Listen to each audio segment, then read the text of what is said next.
2024ರ T20 ವಿಶ್ವಕಪ್ ಅನ್ನು ಗೆದ್ದಿರೋ ಭಾರತಕ್ಕೆ 2025ರಲ್ಲಿ ನಡೆಯಲಿರುವ ಚಾಂಪಿಯನ್ಸ್ ಟ್ರೋಫಿ ಗೆಲ್ಲೋದು ಮುಂದಿನ ಗುರಿ.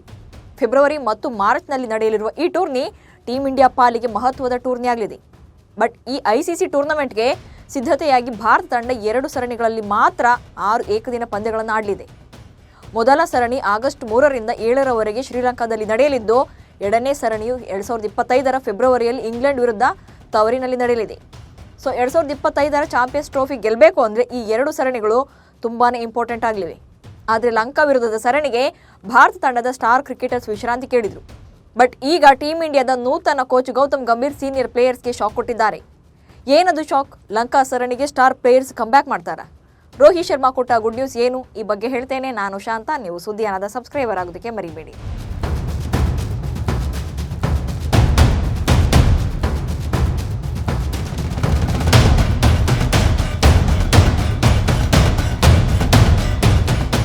ಜಿಂಬಾಬ್ವೆ ಪ್ರವಾಸದ ಬಳಿಕ ಇದೀಗ ಟೀಮ್ ಇಂಡಿಯಾ ಲಂಕಾ ಪ್ರವಾಸಕ್ಕೆ ಸಜ್ಜಾಗಿದೆ. ಈಗಾಗಲೇ ಯಾವೆಲ್ಲ ಆಟಗಾರರು ಆಯ್ಕೆಯಾಗಬಹುದು ಎಂಬ ಬಗ್ಗೆ ಚರ್ಚೆ ಕೂಡ ನಡೀತಾ ಇದೆ. ಆದರೆ ಈ ಸರಣಿಗೆ ರೋಹಿತ್ ಶರ್ಮಾ, ವಿರಾಟ್ ಕೊಹ್ಲಿ ಮತ್ತು ಜಸ್ಪ್ರೀತ್ ಬುಮ್ರಾ ವಿಶ್ರಾಂತಿ ಬಯಸಿದ್ದಾರೆ ಎನ್ನಲಾಗಿತ್ತು. ಬಟ್ ಈಗ ಭಾರತ ತಂಡದ ನೂತನ ಮುಖ್ಯ ಕೋಚ್ ಗೌತಮ್ ಗಂಭೀರ್ ಈ ಮೂವರೂ ಲಂಕಾ ಸರಣಿಯ ಏಕದಿನ ಪಂದ್ಯಗಳನ್ನು ಆಡುವಂತೆ ಕೇಳಿದ್ದಾರೆ. ಶ್ರೀಲಂಕಾ ಪ್ರವಾಸದಲ್ಲಿ ಕೊಹ್ಲಿ, ರೋಹಿತ್ ಶರ್ಮಾ ಮತ್ತೆ ಬುಮ್ರಾ ಏಕದಿನ ಸರಣಿಯ ಭಾಗವಾಗಬೇಕೆಂತ ಗಂಭೀರ್ ಬಯಸಿದ್ದಾರೆ. ಬಿಸಿಸಿಐ ಈ ವಾರದಲ್ಲೇ ಈ 2 ಸರಣಿಗಳಿಗೆ ತಂಡವನ್ನು ಕೂಡ ಪ್ರಕಟ ಮಾಡಲಿದೆ. ಟಿ20 ವಿಶ್ವಕಪ್ ಗೆಲುವಿನ ಬಳಿಕ ಆಟಗಾರರು ಪ್ರಸ್ತುತ ವಿರಾಮದಲ್ಲಿದ್ದಾರೆ.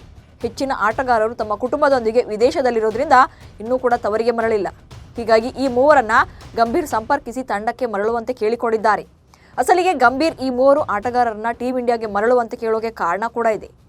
ಮುಂದಿನ ವರ್ಷ ನಡೆಯಲಿರುವ ಮಹತ್ವದ ಐಸಿಸಿ ಟೂರ್ನಿಯಾಗಿರುವ ಚಾಂಪಿಯನ್ಸ್ ಟ್ರೋಫಿಗೂ ಮೊದಲು ಭಾರತ ಬೆರಳೆಣಿಕೆಯಷ್ಟು ಮಾತ್ರ ಏಕದಿನ ಪಂದ್ಯಗಳನ್ನಾಡಲಿದೆ.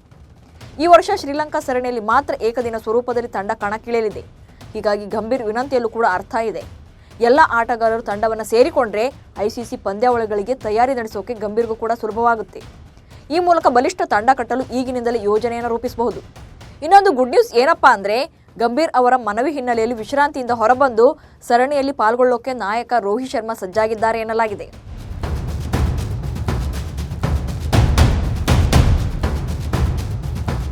ಮತ್ತೊಂದು ಕಡೆ ಲಂಕಾ ವಿರುದ್ಧದ ಟಿ20 ಸರಣಿಯನ್ನ ಸೂರ್ಯಕುಮಾರ್ ಯಾದವ್ ಮುನ್ನಡೆಸುವ ಸಾಧ್ಯತೆ ಇದೆ. ರೋಹಿತ್ ಶರ್ಮಾ ಈಗಾಗಲೇ ತಮ್ಮ ಟಿ20 ವೃತ್ತಿ ಬದುಕಿಗೆ ವಿದಾಯವನ್ನು ಹೇಳಿದ್ದಾರೆ. ಇದರ ಬೆನ್ನಲ್ಲೇ ಭಾರತದ ಟಿ20 ಕ್ರಿಕೆಟ್ ತಂಡಕ್ಕೆ ಮುಂದಿನ ಕ್ಯಾಪ್ಟನ್ ಆಯ್ಕೆ ವಿಚಾರದಲ್ಲಿ ಭಾರತೀಯ ಕ್ರಿಕೆಟ್ ನಿಯಂತ್ರಣ ಮಂಡಳಿ ಸಾಕಷ್ಟು ಕನ್ಫ್ಯೂಷನ್ನಲ್ಲಿದೆ. ಸೂರ್ಯಕುಮಾರ್ ಯಾದವ್ ಮತ್ತು ಹಾರ್ದಿಕ್ ಪಾಂಡ್ಯ ಇಬ್ಬರಲ್ಲಿ ಯಾರನ್ನ ನಾಯಕನನ್ನಾಗಿ ಮಾಡಬೇಕು ಎಂದು ಟೀಮ್ ಇಂಡಿಯಾ ಆಯ್ಕೆ ಸಮಿತಿಗೆ ಗೊಂದಲ ಉಂಟಾಗಿತ್ತು. ಆರಂಭದಲ್ಲಿ ಶ್ರೀಲಂಕಾ ವಿರುದ್ಧದ ಟಿ20ಗೆ ಹಾರ್ದಿಕ್ ಪಾಂಡ್ಯ ಹಾಗೆ ODIಗೆ KL ರಾಹುಲ್ರನ್ನ ಕ್ಯಾಪ್ಟನ್ ಮಾಡಬೇಕು ಎಂದು ಟೀಮ್ ಇಂಡಿಯಾ ಸೆಲೆಕ್ಟರ್ಸ್ ನಿರ್ಧಾರ ಮಾಡಿದರು.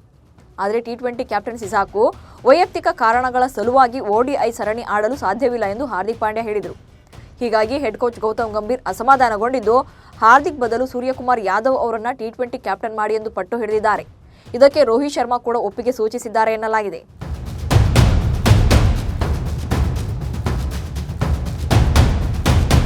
ಸದ್ಯ ಲಂಕಾ ಸರಣಿಗೆ ಮರಳಲು ನಾಯಕ ರೋಹಿತ್ ಶರ್ಮಾ ಒಪ್ಪಿಗೆ ಸೂಚಿಸಿರೋದ್ರಿಂದ ಕನ್ನಡಿಗ KL ರಾಹುಲ್ಗೆ ಕ್ಯಾಪ್ಟನ್ಸಿ ಪಟ್ಟ ಕೈ ತಪ್ಪಲಿದೆ.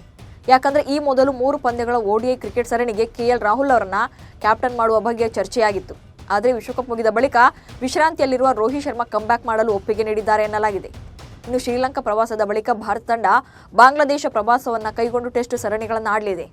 ಸೆಪ್ಟೆಂಬರ್ 19ಕ್ಕೆ ಈ ಸರಣಿ ಶುರುವಾಗೋದ್ರಿಂದ ಶ್ರೀಲಂಕಾ ಪ್ರವಾಸ ಮುಗಿದ ಬಳಿಕ ಅನುಭವಿ ಆಟಗಾರರಿಗೆ 1 ತಿಂಗಳ ವಿಶ್ರಾಂತಿ ಲಭ್ಯವಾಗಲಿದೆ.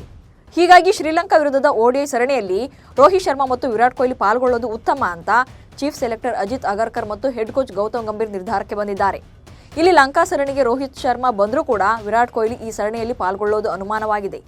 ಹಾಗೆ ಜಸ್ಪ್ರೀತ್ ಬುಮ್ರಾ ಕೂಡ ಈಗಾಗಲೇ ಮನವಿ ಮಾಡಿ ಹೆಚ್ಚುವರಿ ವಿಶ್ರಾಂತಿಯನ್ನ ಕೇಳಿದ್ದಾರೆ. ಈ ಇಬ್ಬರು ಆಟಗಾರರು ಬಾಂಗ್ಲಾ ಪ್ರವಾಸದಲ್ಲಿ ಭಾರತ ತಂಡವನ್ನು ಸೇರಿಕೊಳ್ಳಿದ್ದಾರೆ.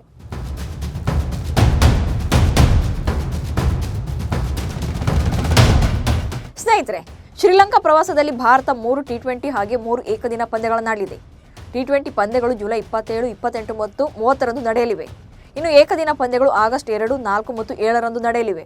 ಶ್ರೀಲಂಕಾ ಪ್ರವಾಸದ ನಂತರ ಭಾರತ ಕ್ರಿಕೆಟ್ ತಂಡ ಸೆಪ್ಟೆಂಬರ್ 19ರಂದು ಚೆನ್ನೈನಲ್ಲಿ ಬಾಂಗ್ಲಾದೇಶ ವಿರುದ್ಧ ಟೆಸ್ಟ್ ಪಂದ್ಯಗಳನ್ನಾಡಲಿದೆ. ಅಂದರೆ ಲಂಕಾ ಪ್ರವಾಸದ ಬಳಿಕ ಮುಂದಿನ ಪ್ರವಾಸಕ್ಕೆ 6 ವಾರಗಳ ಗಡುವು ಸಿಗುತ್ತೆ. ಹೀಗಾಗಿ ಟೀಮ್ ಇಂಡಿಯಾಗೆ ಮರಳಬೇಕೆಂದು ಗೌತಮ್ ಗಂಭೀರ್ ಪಟ್ಟು ಹಿಡಿದಿದ್ದಾರೆ. ಅಲ್ಲದೆ ಲಂಕಾ ಸರಣಿಯ ಮೂಲಕ ಟೀಮ್ ಇಂಡಿಯಾದ ನೂತನ ಕೋಚ್ ಗೌತಮ್ ಗಂಭೀರ್ ಕಾರ್ಯಾರಂಭ ಕೂಡ ಮಾಡಲಿದ್ದಾರೆ. ಹೀಗಾಗಿ ಗೌತಿ ಪಾಲಿಗೂ ಕೂಡ ಇದು ಮಹತ್ವದ ಸರಣಿಯಾಗಲಿದೆ.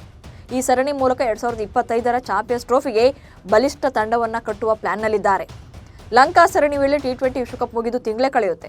ಹೀಗಾಗಿ ರೆಸ್ಟ್ನಲ್ಲಿರುವ ಆಟಗಾರರು ತಂಡಕ್ಕೆ ಮರಳಲಿ ಅನ್ನೋದು ಆಯ್ಕೆ ಸಮಿತಿಯ ಆಶಯವಾಗಿದೆ. ಹಾಗಾದರೆ ಕೊಹ್ಲಿ ಮತ್ತು ರೋಹಿತ್ ಶರ್ಮಾ, ಬೂಮ್ರಾ ಲಂಕಾ ಏಕದಿನ ಸರಣಿಯಲ್ಲಿ ಭಾಗಿಯಾಗಬೇಕಾ ಅಥವಾ ಮತ್ತಷ್ಟು ವಿಶ್ರಾಂತಿ ಪಡೆಯಬೇಕಾ? ಈ ಬಗ್ಗೆ ನಿಮ್ಮ ಒಪಿನಿಯನ್ ಏನು ಅನ್ನೋದನ್ನು ಕಮೆಂಟ್ಸ್ ಮೂಲಕ ತಿಳಿಸಿ. ಹಾಗೆ ಸುದ್ದಿಯಾನವನ್ನು ಫಾಲೋ ಮಾಡಿ. ನಮಸ್ಕಾರ.